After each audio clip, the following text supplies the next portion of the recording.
Fala galera, eu sou Yuri Costa e esse é o Ponte do Reino, e o vídeo de hoje é um pouquinho fora do convencional, o que faz sentido com o filme de hoje. Você já assistiu Peixe Grande? É um filme do famoso diretor Tim Burton, de 2003, em que um filho conta várias histórias fantásticas que aconteceram com seu pai, que está à beira da morte.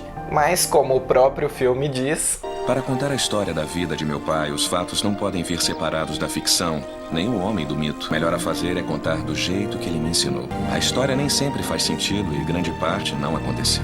E é por isso que eu não vou nem me dar o trabalho de tentar resumir o filme ou explicar em detalhes pra você, porque você não vai entender de qualquer forma. Ainda assim, é um filme que vale a pena ver e criar algumas pontes, porque ele se trata de um tema essencial para a própria existência do Ponte do Reino: o contar histórias. Essencialmente, o que o Ponte do Reino faz é ouvir histórias fantásticas e então relacioná-las com valores reais do reino de Deus. Uma boa história é o que nos conecta como seres humanos. Todo mundo tem as suas histórias para contar e cada uma delas se entrelaça com a história de outras pessoas. Eu gosto especialmente de histórias fantásticas, é por isso que eu faço tantos vídeos sobre animações, porque geralmente elas não estão nem aí para aquilo que a gente chama de realidade. E até os filmes que eu costumo usar, eles geralmente são de pura ficção. Mas isso não diminui em nada o propósito deles, ou mesmo a sua veracidade. Como eles se apaixonaram, o cerco, a guerra... Você não me contou nada disso. É porque a maioria não aconteceu. Mas é tão romântico. Ou, como esse filme nos mostra, mesmo histórias absurdas e fora da realidade, mesmo aquelas que dependem completamente da sua imaginação para existir, ainda assim podem ser histórias verdadeiras. Porque a verdade, meu amigo, transcende o mundo natural. Existem várias realidades sobrenaturais para além da compreensão humana acontecendo nesse exato momento à sua volta. E isso é extremamente importante. Afinal, boa parte da nossa comunicação com Deus se dá através dos nossos pensamentos, das nossas sensações, da nossa imaginação. Sim, ou você achou que eu estava brincando quando eu falei em todos os meus vídeos que Deus também fala com a gente através dos filmes e das animações. Aliás, essa ideia de contar uma boa história e então relacioná-la com valores do reino não é original minha não, tá? Eu só copiei algo que Jesus já fazia muitos anos atrás. O que você acha que eram as parábolas se não a versão original do Ponte do Reino? Mas o ponto aqui é que a gente não deve descartar os pensamentos ficcionais, a imaginação, as sensações, as impressões do nosso relacionamento com Deus. Na realidade, tudo isso faz parte de uma clássica disciplina espiritual conhecida como meditação. E Deus usa todas essas coisas para manter esse acesso entre nós e Ele aberto, para que Ele se comunique conosco através de tudo isso pelo Espírito Santo que vive em nosso coração. Quando eu ligava para casa, mamãe dizia que papai tinha saído de carro ou que estava na piscina. Na realidade, nunca dissemos que pararíamos de nos falar. A verdade é que nunca consegui me ver refletido em meu pai. E duvido que ele se veja refletido em mim. Se você conhece Jesus e ele vive em você, você sabe bem do que eu tô falando. Mesmo que às vezes você fique pensando, será que isso é Deus mesmo falando comigo ou é coisa da minha cabeça? Pois eu vou te contar um segredo agora. Se você conhece a voz de Deus, e para isso é preciso ler a Bíblia, porque é nela que Jesus se revela da forma mais clara possível, você será capaz de ouvi-la dentro de você o tempo todo, porque Deus ama falar com a gente. E é a própria Bíblia que diz que nós temos a mente de Cristo.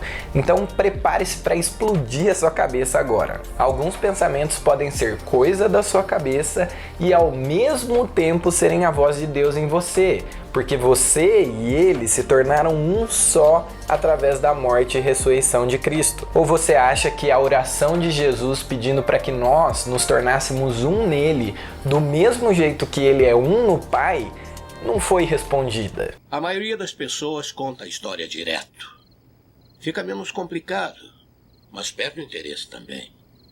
Eu gosto das suas histórias. E eu gosto de você. Algumas pessoas se questionam se Deus realmente fala diretamente com elas, porque elas não escutam literalmente com seus ouvidos Deus falando alguma coisa em voz audível. E embora Deus também possa falar de forma audível, e acredite, por vezes ele faz, na maioria das vezes ele usa outros recursos e pula essa etapa. Na verdade, se você parar para pensar, toda a comunicação humana se dá na nossa mente. O falar e o ouvir são apenas uma ponte para que a informação chegue até você e aí ela seja traduzida, ganhando um significado dentro de você. Se eu começasse agora a falar uma língua que você não conhece, ou mesmo em português, mas sobre um assunto técnico que você não tem conhecimento nenhum, você até ouviria sons, talvez até reconhecesse uma palavra ou outra, mas não faria sentido nenhum para você, porque as palavras não teriam significado dentro de você. Deus, no entanto, vive dentro de você, então ele não precisa dessa etapa, ele não precisa descrever de forma audível um elefante laranja para que você imagine isso. Basta ele colocar essa imagem dentro da sua cabeça, que é o que a gente chama de visão. Ou simplesmente a gente tem uma impressão ou uma sensação no nosso corpo físico mesmo, ou nas nossas emoções, ou nos nossos pensamentos sobre outra pessoa, que é o que a gente chama de palavra de conhecimento. Enfim, Deus tem muitas formas diferentes de falar conosco dentro da gente. Eu acreditei em você. Eu acreditei nas suas histórias por mais tempo do que devia. Depois, quando eu me dei conta de que tudo que você disse era impossível, tudo mesmo, eu me senti um idiota por ter confiado em você. O senhor é pior que o Papai Noel e o Coelhinho da Páscoa juntos, tão mais encantadores e irreais. Mas por que eu tô falando tudo isso? Porque a ponte principal desse filme é nos mostrar que não é porque algo acontece na nossa imaginação, nos nossos pensamentos ou dentro de nós, que isso deixa de ser verdade. Quero ressaltar algumas cenas do filme aqui que mostram isso com clareza pra gente. Numa das histórias, quando o protagonista ainda era criança, ele vai até a casa de uma bruxa que tem um olho de vidro. Dizem que se olhar bem dentro dele, você vê como vai morrer. O menino decide olhar e fica sabendo como seria sua morte. E a partir de então ele não teme mais nenhuma outra realidade na sua vida, porque ele já sabia que não era daquela forma que ele morreria. Percebe? Parece um absurdo total. Uma bruxa, olho de vidro que prevê como você vai morrer. Nossa, nada a ver. Mas e se eu te disser que eu sei como eu vou morrer?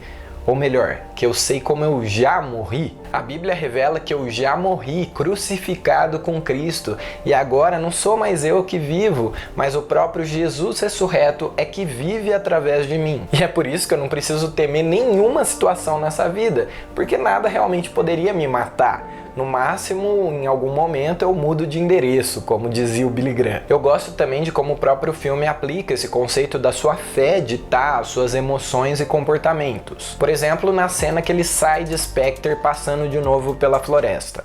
Aquela mata seria o meu cemitério. Então eu me lembrei que eu não estava no fim da vida.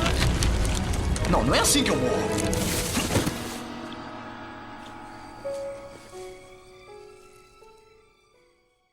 É simples assim. Ou então em relação à garota dos seus sonhos, ele acredita piamente que ele vai se casar com ela. Então todas as decisões que ele toma a partir daí são em função disso. Eu vou passar todos os dias da minha vida à procura dela, ou então eu vou morrer na solidão. Que isso, garoto? E sabe, como filhos de Deus, a gente deveria viver da mesma forma. Pode estar todas as circunstâncias contra nós, você pode até sentir medo por um momento, mas tão logo você se lembra das palavras de Jesus sobre você e tudo fica bem de novo. Simples assim. E conhecereis a verdade e a verdade vos libertará. Aliás, eu vivo dizendo isso. A verdade é o que Deus diz sobre você e não aquilo que você sente ou aquilo que você vê. Por fim, eu quero contar algumas das minhas histórias fantásticas com Jesus. Esse é o motivo pelo qual eu gosto tanto desse filme, porque ele revela que algumas histórias são tão fantásticas que algumas pessoas podem nem acreditar, mas nem por isso elas deixam de ser reais. O meu pai falava de aventuras que nunca teve, mas eu aposto que teve várias aventuras que não contou. Eu só estou querendo amarrar as duas pontas. Certa vez, enquanto eu operava a câmera que gravava o culto, eu observava uma pequena bebezinha que olhava para trás diretamente para mim, do colo da sua mãe que estava prestando atenção ali na pregação. E eu estava ali distraído com a bebezinha pensando, ah, que bonitinha, ela tá olhando para mim, tá sorrindo, tá fazendo graça para mim. E de repente eu vi Jesus ao meu lado na forma de um grande leão, que é como muitas vezes ele aparece para mim, sorrindo e dizendo, não, ela tá olhando pra mim. Aí eu respondi meio desapontado, né? Puxa, eu achei que ela tava olhando pra mim. E foi aí que ele me respondeu algo que ressoa até hoje no meu coração. Mas ela tá olhando pra você. Ela tava vendo Jesus em mim. Pela lógica, você não poderia ser a bruxa velha porque você ainda era jovem. É, mas parece lógico pela ótica do seu pai. Em uma outra ocasião, eu estava numa pousada bem próximo do acampamento da Mocidade para Cristo, em BH, e eu tinha acordado aquela manhã pensando em Jesus e já estava prestes a ir para o acampamento, quando de repente eu o vi, como de costume, na forma de um grande leão. E ele me disse, vamos ver quem chega primeiro? Como se fosse uma criança convidando um amigo para disputar a corrida. E aí eu pensei, nossa, que bobeira, né? Até parece que eu vou sair correndo que nem um idiota até lá. A isso ele respondeu, tudo bem, se você não quiser, não precisa. E aí partiu o meu coração, né? Porque não é todo dia que Deus te convida para fazer algo tão inusitado e divertido, né? Então eu disse, tá bom, vai, vamos lá. E aí eu saí correndo com toda a vontade em direção ao acampamento. Só que cada pulo que ele dava percorria muitos metros, então tipo, eu não tinha nenhuma chance de vencê-lo. Quando eu cheguei, ele claramente já tava lá, ele já tinha vencido, né? E eu disse, puxa, claro que eu perdi, né? Tipo, não tinha nenhuma chance de vencer. Indicando que, tipo, ele era muito mais rápido do que eu. E aí ele respondeu algo que mudou a minha vida e muitas das minhas escolhas que eu fiz desde então. É verdade, filho, mas isso é bom, porque significa que onde quer que você for, eu sempre vou chegar lá primeiro. Muitas vezes, desde então, quando eu sinto medo de fazer alguma coisa, de falar ou orar por alguém, ou de me arriscar em obediência a Jesus, eu me lembro e fico tranquilo, porque Jesus já está lá. Ele chegou na minha frente. E essas, meus amigos, são apenas algumas histórias fantásticas que eu tenho com Jesus, mas eu tenho muitas outras. Um homem conta suas histórias tantas vezes que se mistura a elas. E elas sobrevivem a ele. E é desse jeito que ele se torna imortal. Sabe, a vida no reino começa com a história mais fantástica de todas, a qual eu vivo contando aqui nos vídeos do Ponte do Reino. Mas cada um de nós tem as suas próprias histórias fantásticas com Jesus, e é isso que torna a vida no reino tão empolgante. Então conta aí nos comentários alguma história fantástica que você viveu com ele, que eu quero saber. No mais, curte esse vídeo, se inscreve no canal se ainda não é inscrito, clica no sininho para receber notificações e segue o Ponte do Reino nas redes sociais. E claro, bora criar pontes, porque Deus também fala com a gente através dos filmes e das animações.